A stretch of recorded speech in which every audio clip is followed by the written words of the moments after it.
এখানে তুমি প্রযোজকের কাছের লোক কিনা, তুমি ডিরেক্টরের কাছের লোক কিনা, তুমি কোনো গোষ্ঠীর কাছের লোক কিনা, সেই হিসেবে কাজ দেওয়া হয়। আজকে ফিল্মে 29 ঘন্টা শুটিং হচ্ছে, 28 ঘন্টা শুটিং হচ্ছে। আপনারা বলুন তো, অমানবিক নয়, এটা অমানসিক নয়? আর এটা কোনো নিয়মের মধ্যে পড়ে না। আমি শুটিংয়ের কাজের পর কি কাজ করছি, পার্সোনালি আমি অন্য কারো চুল বাঁধছি, বা আমি একজন হেয়ার ড্রেসার, একটা বিয়ে বাড়িতে গিয়ে 10টা লোকের চুল বাঁধছি, সেটা আমার পার্সোনাল কাজ, সেটা আমার পার্সোনাল ইনকাম। সেখানে কারোর অধিকার নেই যে তুমি এই কাজটা করেছো বলে তোমাকে আমি 3 মাস 4 মাস সাসপেন্ড করে দেবো, তারপরে কাজ করতে পারবে না, তোমাদের নিয়মে কাজ করতে হবে। এটা কোথাও বলা নেই, কোথাও লেখা নেই। ম্যাডাম কি বলেছেন আমি না শুনে মন্তব্য করবো না। আপনার মুখ থেকে যেটা শুনলাম, কি সরিয়ে দেবো। আমার 8,500 মেম্বার, 26টা গিল্ড, নির্বাচিত সদস্যরা এখানে আছেন। আমি ম্যাডামকে বলবো, আবার যখন নির্বাচন হবে উনি আসবেন, যদি উনি 8,000 মেম্বারের কাছ থেকে নির্বাচিত হয়ে আসতে পারেন, তারপর আগামী দিন উনি চালাবেন। 4 বছর আগে তো আমি এই থ্রেড কালচার বা ফেভারিটিজম বা সবকিছু নিয়ে কথা বলেছিলাম। তাহলে কি এই মেয়েটির মতো আমাকে গায়ে আগুন দিয়ে প্রমাণ করতে হতো যে আমি যেটা বলছি সেগুলো ঠিক বলছি? আমার তো থ্রেড কালচার কারা করছেন, আপনাদের আমাদের সদস্যরাই আপনাদের কাছে বললেন যে থ্রেড কালচার। ওনাদের কেউ বলেছেন বুঝে নেবেন, ওনাদের কেউ বলছেন শেষ দেখে ছাড়বো, ছাড়বো। এবার মহিলাদের যদি এইভাবে বলা হয়, এটাকে থ্রেড বলে বা হুমকি বলে, কি বলে, সেটা আপনারাই বিচার করবেন। এবং আমি ওখানে ছিলাম, ওর গায়ে কেরোসিনের গন্ধ যথেষ্ট ছিল। তো আমাদেরকে একটাই কথাও বলেছে যে আমি এমনি কোনো মানে লিখিত কিছু দিচ্ছি না বা কিছু, তবে আমি এটা চাই সবাই এটা জানে। বিভিন্ন মানুষ বিভিন্ন সোশ্যাল মিডিয়ায় লিখছেন, আমরা বলছি নারীকে আমরা সম্মান দিই, নারীকে সুরক্ষা দিই, নারীকে আমাদের সম্মান দেওয়া উচিত। তারাই নারী সম্বন্ধে যেসব ফেসবুকে লিখছেন, আমরা বলবো আপনারা নিজেরা একবার ভাবুন। টলিউড ফিল্ম ইন্ডাস্ট্রিতেও থ্রেড কালচারের অভিযোগ। ফেডারেশনের নিষেধাজ্ঞার জন্য কর্মক্ষেত্রে চরম হেনস্থার শিকার কেশ শয্যাশিল্পী তনুশ্রী দাস। শেষ অবধি আত্মহত্যা করতে গেছিলেন তিনি। দরজা ভাঙতে আর 2 মিনিট দেরি হলেই সব শেষ হয়ে যেত বলে লিখেছেন অভিনেত্রী সুদীপ্তা চক্রবর্তী। ফেডারেশনের কিছু নিয়ম নিয়ে সমালোচনামূলক মন্তব্য এবং প্রশ্ন করায় তাকে কয়েক মাসের জন্য সাসপেন্ড করা হয়েছিল। এরপর সেই সাসপেনশনের মেয়াদ শেষ হয়ে গেলেও তার থেকে একের পর এক কাজ কেড়ে নেওয়া হয় এবং বলা হয় ফেডারেশন যে কাজগুলো তাকে দেবেন সেগুলোই তিনি করতে পারবেন। তার সঙ্গে এও বলা হয় তিনি বাইরে নিজের পছন্দ মতন কাজ করতে পারবেন না, অথচ বাড়িতে তার অসুস্থ স্বামী।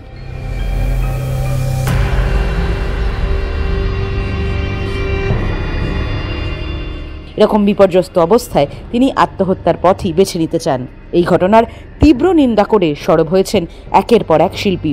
ডিরেক্টর্স অ্যাসোসিয়েশন অফ ইস্টার্ন ইন্ডিয়ার বিবৃতি দিয়ে জানান, সমস্যা অনেক দিন ধরেই বাড়ছে, এখন বিপদ ঘণ্টা বেজে গেছে। কথা বলে সম্পূর্ণ ঘটনার বিবরণ দিয়ে বিবৃতিতে বলা হয়, ফেডারেশনের আয়তায় পড়া 26টি আলাদা গিল্ড আসলে পাপেট। ফেডারেশনের মূল কার্যকরী কমিটির অঙ্গুলি হেলনে এবং চাপে এই সমস্ত ভ্রান্ত আইন বিরুদ্ধ খাপ পঞ্চায়েত সুলভ অনৈতিক নিষ্ঠুর সিদ্ধান্ত বলবৎ করতে বাধ্য থাকেন। ট্রেড ইউনিয়ন মূলত বিনোদন শিল্পের কলাকুশলীদের কাজ করে টাকা পাওয়ার নিশ্চয়তার সঙ্গে কাজের পরিবেশের সম্মানের ও স্বাস্থ্যের স্বার্থে কাজ করে, কিন্তু কোনো শিল্পীকে 3 মাস কেন 3 মিনিটও সাসপেন্ড করতে পারে না। এই বিষ বৃক্ষ এবার উপড়ে ফেলতে হবে। এরপরই ডিরেক্টর্স অ্যাসোসিয়েশন একটি প্রেস কনফারেন্স করে জানায়, ভারতবর্ষের ট্রেড ইউনিয়নের জন্য যে আইন আছে সেই নিয়ম মেনে কাজ করতে হবে। একজন ডিরেক্টর স্বতন্ত্রভাবে তার ছবির জন্য কাকে প্রয়োজন, কতজন কলাকুশলী ঠিক প্রয়োজন তার সিদ্ধান্ত নিতে পারে না। এই নিয়েও সরব হন ডিরেক্টর্সরা। এরপরেই শ্রীলেখা মিত্র জানান, ইন্ডাস্ট্রিতে ট্যালেন্টের নিরিখে কাজ দেওয়া হয় না, বরং ডিরেক্টর্স প্রডিউসার লবির পার্ট কিনা সেই ভিত্তিতেই কাজ দেওয়া হয়। এ নিয়ে কি বললেন তিনি, শুনে নেওয়া যাক। এই কালচারটা আছে, পাওয়ারে যারা আছে, পাওয়ারে যারা থাকে, যাদের এই পাওয়ারটা আছে টু অ্যালোকেট ওয়ার্ক, তারা তাদের এই নিয়েই কাজ করবে। এখানে ট্যালেন্টের নিরিখে, কাজের নিরিখে কাজ দেওয়া হয় না, ফুল স্টপ। এখানে তুমি প্রযোজকের কাছের লোক কিনা, তুমি ডিরেক্টরের কাছের লোক কিনা, তুমি কোনো গোষ্ঠীর কাছের লোক কিনা, সেই হিসেবে কাজ দেওয়া হয়। ওকে এবং আরেকটি মেয়েও আছে, আমি ওর নামটা বারবার বলতে চাই না কারণ it is not right, please do not mention names. তো আমি যেটা চাইছি যে আরো একটি মেয়ে আছে, তাকেও একটু আগেই বললো যে, এবং এই যে এটার বিরুদ্ধে আমরা দাঁড়াচ্ছি, যে এই যে ব্যান করে দেব, কার্ড নিয়ে নেব, তুমি কাজ করতে পারবে না, কার্ড দিচ্ছিও না, এই যে মানুষকে সর্বক্ষণ একটা উপর থেকে চাপিয়ে দেওয়া যে এইটা করলে তুমি তো লোক নিয়ে কাজ করব কি করে? আমার দরকার নেই অত লোক, তাও আমাকে জোর করে করতে হবে। পরিচালকরাই তো ঠিক করবেন তার সঙ্গে কোন গল্পের সঙ্গে কোন টেকনিশিয়ান মেলে, সব গল্পের সঙ্গে সব টেকনিশিয়ান মিলতে পারে না। আর পরিচালকের সঙ্গে অ্যাডজাস্টমেন্টের বিষয় আছে, ফলে সেই টেকনিশিয়ানকেই তো তারা রাখবে, এটা তো সব গিল্ডের বোঝা উচিত। তো আমি নিয়ম মেনে আমার 2 ডিরেক্টর সহকর্মী তারা ছোট ছোট ছবি করার জন্য পারমিশন চেয়েছিল যে কম লোক নিয়ে, সেখানেও একটা দরাদরি করা হচ্ছে না। এই প্রোডাকশন ম্যানেজারকে নিয়েছো কিন্তু ও তো অসুস্থ, ওকে আরেকটা অ্যাসিস্ট্যান্ট তোমাকে নিতে হবে কেন? না সেই প্রোডাকশন ম্যানেজার ওর নিজের লোক তো।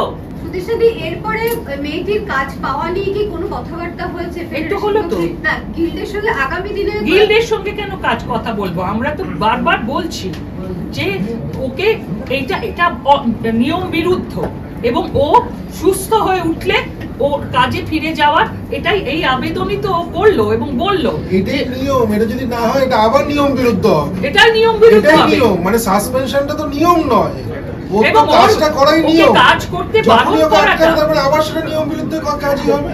গিল্ড কার্ড পাওয়া যায় আর কি, মানে মেকআপ কার্ড। তো তাকে স্পষ্ট বলাই হয়েছে সে যেহেতু সে গে, তো তাকে just on the basis of his sexual preference তাকে কিন্তু কাজ দেওয়া হয়নি, তাকে কার্ড দেওয়া হয়নি। আউটডোরে সেখানে প্রশ্ন করা হয়েছিল যে ও ট্রান্স বা গে বা যাই হোক, ওকে কোন ঘরে রাখবো? ছেলেদের ঘরে থাকবে না ও মেয়েদের ঘরে থাকবে? এই ধরনের এই ইনসেনসিটিভিটি গুলোকেই আমাদের অ্যাড্রেস করতে হবে। কিন্তু আজকে এবং এই কার্ড দেওয়ার নিয়মটা কি আমাদের বলা হয়েছিল একটা সময় যে পরীক্ষা দিতে হবে অ্যাসিস্ট্যান্ট ডিরেক্টর হবার জন্য, তারপরে কোনো পরীক্ষাই হচ্ছে না। আমার এক অ্যাসিস্ট্যান্ট, সে FTII এর গ্রাজুয়েট, 2018 তে লাস্ট হয়েছিল। হ্যাঁ, তারপরে আর হয়নি, 6 বছর হয়ে গেছে। এবার ও FTII থেকে পাস করে যখন আসে ও আমাদের অ্যাসিস্ট করতে আরম্ভ করে।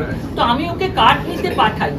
আমি বললো ও কি করে, ও তো এখন তো পরীক্ষা হচ্ছে না, তাই আমি ওর পরীক্ষা কে নেবে? ওর পরীক্ষা সরকার নিয়েছে, ও ডিগ্রি পেয়ে গেছে।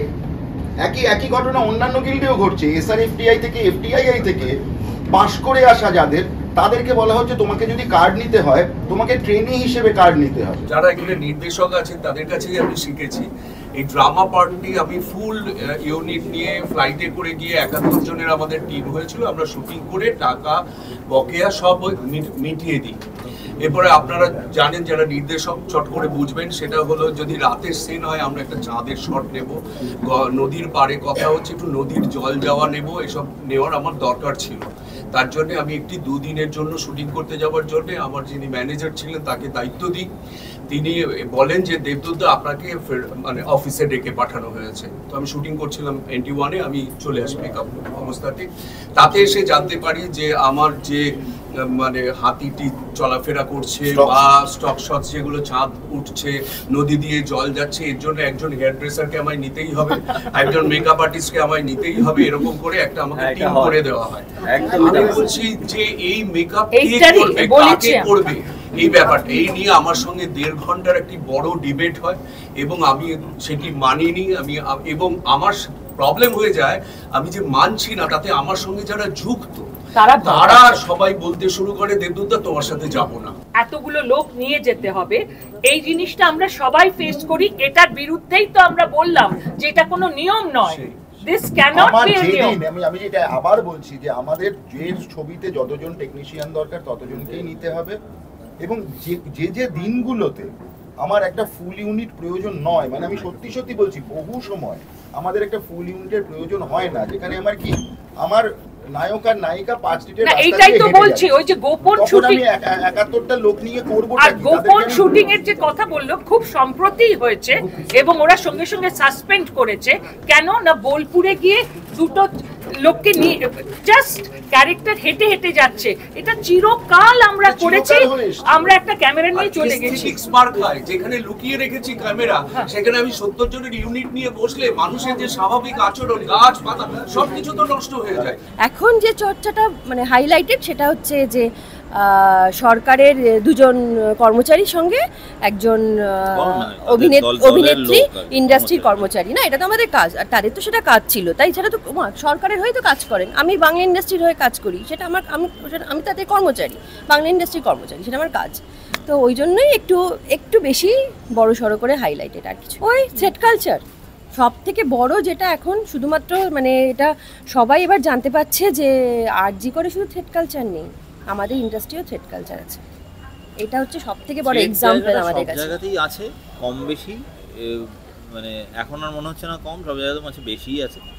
কিন্তু মানে কি বলবো, একটা পার্টিকুলার জায়গা বলে না, সব ডিপার্টমেন্টেই এইরকম। মানে আমি ইন্ডাস্ট্রির কাজ করতে পারি, আমার সেখানে যেমন স্বাধীনতা আছে, আমি ইন্ডাস্ট্রির বাইরে আমি যে কাজটুকু পারি, আমরা কি করি না, আমরা থিয়েটার করি না, বাইরে ফাংশন করি না, বাইরে কোনো জায়গায় কেউ যদি অভিনয় করে, নাটক করে, সেখানে পার্টিসিপেট করি না, করি তো।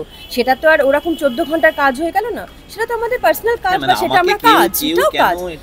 কেউ বলে দিতে পারে না যে তুমি এই কাজটা করবে না, এটা সেখানে কাজ করবে, এর বাইরে কাজ করবে, কেউ বলতে পারে না। এটা কেন, why should someone dictate? আর এটার কোনো নিয়মের মধ্যে পড়ে না। আমি শুটিংয়ের কাজের পর কি কাজ করছি, পার্সোনালি আমি অন্য কারো চুল বাঁধছি, বা আমি একজন হেয়ার ড্রেসার, একটা বিয়ে বাড়িতে গিয়ে 10টা লোকের চুল বাঁধছি, সেটা আমার পার্সোনাল কাজ, সেটা আমার পার্সোনাল ইনকাম।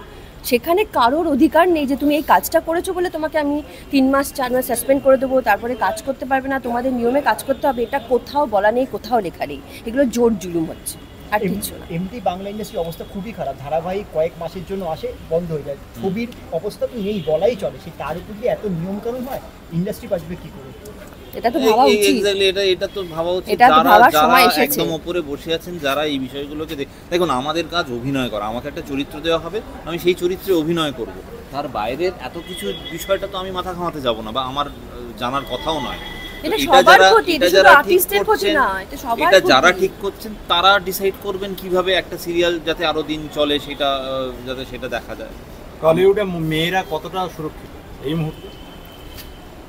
দেখুন, যে যার যা সুরক্ষা আমার মনে হয় তার নিজের কাছে। আমি নিজেকে কিভাবে প্রোটেকশন দেব, কিভাবে প্রোটেক্ট করব, কাদের থেকে প্রোটেকশন দেব, কাদের থেকে প্রোটেক্ট করব নিজেকে, এটা নিজেকে বুঝে ভেবে শুনে চলতে হয় মেয়েদের, সব জায়গায়, স্কুল কলেজে, বাড়িতে, পাড়াতে, কাজের জায়গাতেও। তো সেই জায়গাটাতে আরজি করের যে এক্সাম্পল সেট হলো, সেখানে তো এখন আমাদেরও ভাবতে হচ্ছে যে কাজের জায়গায় কি সত্যি আমরা সুরক্ষিত, সত্যি কি আমরা সুরক্ষিত, মেয়েরা কি সুরক্ষিত? কিন্তু এই সেফটি সিকিউরিটিটা সবাইকে ভাবতে হবে। আর এই আমরা যে স্টুডিওতে কাজ করি, আমাদের ওপরে যারা আছেন, যারা আমাদের সিকিউরিটিটা দেয়, তাদেরও ভাবতে হবে। তারাও ভাবুন যে কিভাবে মেয়েদের বা স্টুডিওতে যারা কাজ করছেন তাদের প্রোটেকশন বেশি করে বাড়ানো যায়, সিকিউরিটি দেওয়া যায়। 3 মাস না 2 মাস 3 মাস তো 12 দিন অফ রাখবে, সেটা ওনারা নিজেরা ডিলে করেছিল, তার জন্য আমরা একদমই দায়ী না। ওনাদের বারবার বলা হয়েছিল এসে বসো, এসে বসো, এসে বসো, ওনারা আমাদের সঙ্গে এখনো পর্যন্ত, আজকে এই যে ঘটনা ঘটেছে 21 তারিখ রাতে যেই ঘটনা ঘটেছে, আমাদের সবার আপনারা মোবাইল দেখতে পারেন, এখনো পর্যন্ত কমিটি বা কারোর সঙ্গে ওরা যোগ সাধন করেনি, এখনো পর্যন্ত ফ্যামিলির লোকেরা এসে বলেনি, বা আমাদেরকে এসে জিজ্ঞাসা করেনি, বা যারা এই হুমকি, থ্রেট কালচার এইসবগুলো বলছে, সেই আমাদের তো কেউ জানতেই চায়নি। সেটা একবার আমাদের সাথেও কাজ করে, সেটা আমি বলছি, কারণ তো হচ্ছে যেদিনকে এই সেটা আমি বলছি, যখন আমাদের ও গ্রুপে ভয়েসটা ছাড়ে যে আমি এরকম যদি আমাকে কাজ না দেওয়া হয় তাহলে আমি সুসাইড করব, এরকম একটা ভয়েস ছাড়ে আমাদের গ্রুপে। সেই ভয়েসটা শুনে আমরা কিন্তু প্রত্যেককে ফোন করি, আপনি আমাদের সবার ফোন চেক করতে পারেন, আমরা সবাই ওকে ফোন করি। সেটা আমরা যেখানে কাজ করছি, যে যেখানে কর্মক্ষেত্রে আছে, সেখান থেকে দাঁড়িয়ে ওকে ফোন করা হচ্ছে। লাস্ট যখন আমি ওকে ফোন করলাম আমার সেক্রেটারিকে, যে ওকে তো ফোনে পাওয়া যাচ্ছে না, আমি ম্যাকলিনে কাজ করছিলাম, তাহলে ও নিজের থেকে এটা করবে না, ওকে করানো হচ্ছে।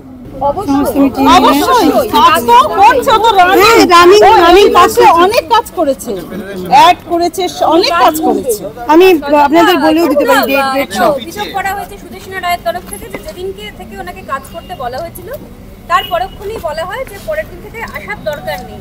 এই মন্তব্যটার পরিপ্রেক্ষিতে আপনি কি বলবেন? কিছুক্ষণ আগে যে দেখুন, অনেকে অনেকগুলো মন্তব্য করছেন, এর জন্যই আমি হেয়ার স্টাইলার গিল্ড, তার সম্পাদিকা, তার সহসম্পাদিকা, যারা পরিচালন কমিটি, সবাইকেই আপনাদের সঙ্গে ফ্রিলি কথা বলেছি। আপনারা যাদের প্রশ্ন করেছেন তার উত্তর দিয়েছেন।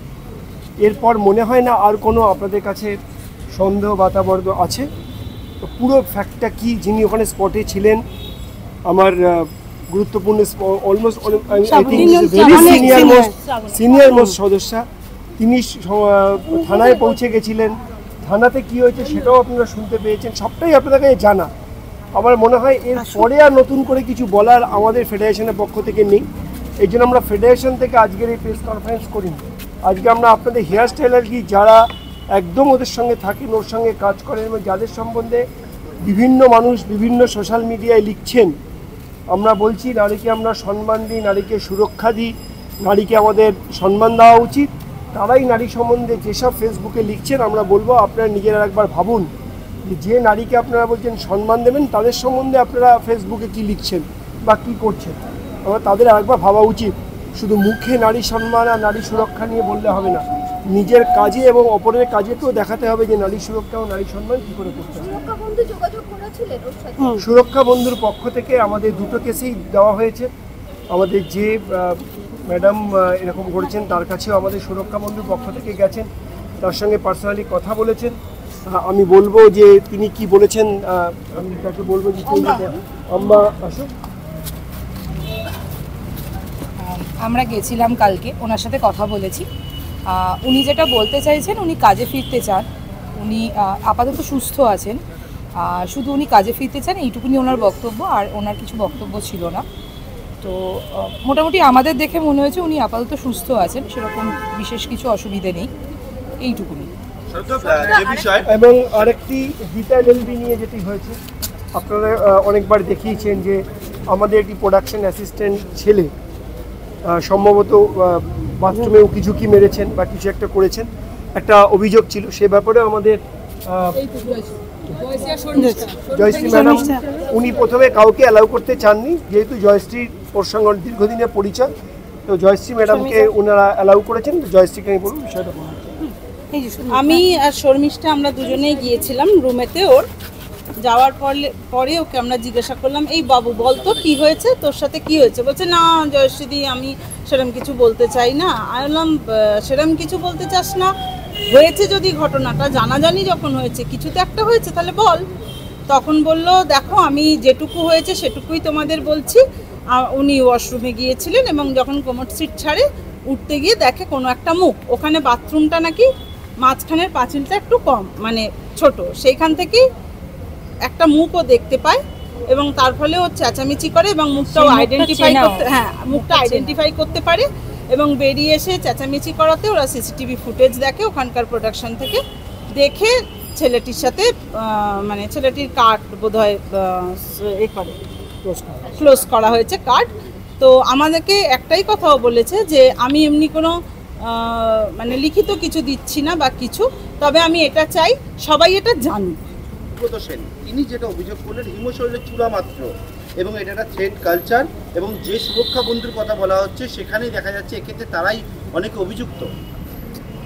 সুরক্ষা বন্ধুদের কারা অভিযুক্ত বা কারা আমি জানি না। সুব্রতবাবু দীর্ঘদিনের সাংবাদিকতাও করেছেন আর ডিরেক্টরও ছিলেন, তার মুখ থেকে এটা শোভা পায় না।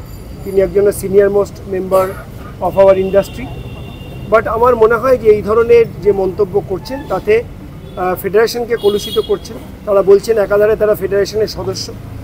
আপনারা নিশ্চয়ই জানেন, আমি কিছুদিন আগেই একটি সংবাদপত্রে জিজ্ঞেস করেছিলাম যে ডিরেক্টর স্কিল কি আদৌ ফেডারেশনের সঙ্গে আছেন। তারা বলেছেন হ্যাঁ আমরা ফেডারেশনের সঙ্গে আছি। তাদের যদি কোনো বক্তব্য থাকে তারা ফেডারেশনে এসে বলতে পারে। আজকে আপনাদের সাংবাদিক সম্মেলনে বলছেন না, ফেডারেশনের ইসি কমিটি বা ওয়ার্কিং কমিটিকে বলছেন না, এই দ্বিচারিতার কোনো উত্তর আমার কাছে। থ্রেড কালচারও বলছেন, থ্রেড কালচার। আমার তো থ্রেড কালচার কারা করছেন আপনাদের আমাদের সদস্যরাই আপনাদের কাছে বললেন যে থ্রেড কালচার। ওনাদের কেউ বলেছেন বুঝে নেবেন, ওনাদের কেউ বলছেন শেষ দেখে ছাড়বো, ছাড়বো। এবার মহিলাদের যদি এইভাবে বলা হয়, এদিকে থ্রেড বলে বা হুমকি বলে কি বলে সেটা আপনারাই বিচার করুন। ইন্দ্রনীল রায়চৌধুরী তিনি বলছেন ফেডারেশনের 10টা কাজের মধ্যে 9টা কাজই হচ্ছে বেআইনি এবং অপরাধযোগ্য কাজ। এগুলো যদি এই কথা বলে থাকেন উনি লিখিতভাবে দিক যে আইনি ব্যবস্থা নেওয়ার, আমরা ইন্দ্রনীল বাবুর বিরুদ্ধে আইনি ব্যবস্থা নেব। তোমার একটা মন্তব্যের বিরুদ্ধে আইনি ব্যবস্থা শুরু হয়েছে, আবার একবার যে আইনি চিঠি পাঠিয়েছেন তার উত্তর আমি আইনিভাবেই দিচ্ছি। গতকাল আইনের কথা আইনেই দেবো।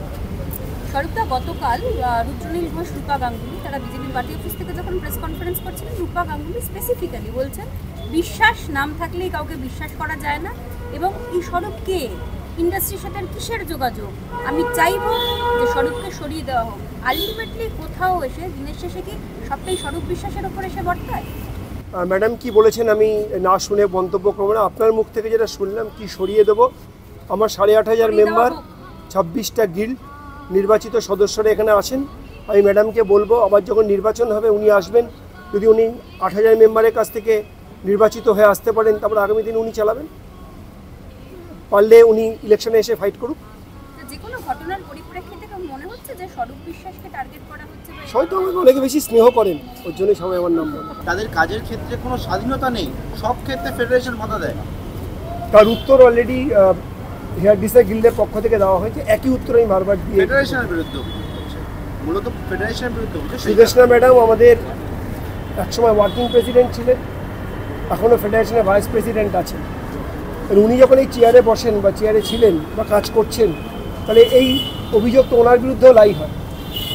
উনিও তো প্রায় 2 বছর ওয়ার্কিং প্রেসিডেন্ট হিসেবে ছিলেন, ওনারাই তো প্রস্তাব দিয়েছিলেন যে প্রত্যেকটা ফ্লোরে এপিসোড ডিরেক্টর চাই, নাহলে কাজ বন্ধ করে দেওয়া হোক।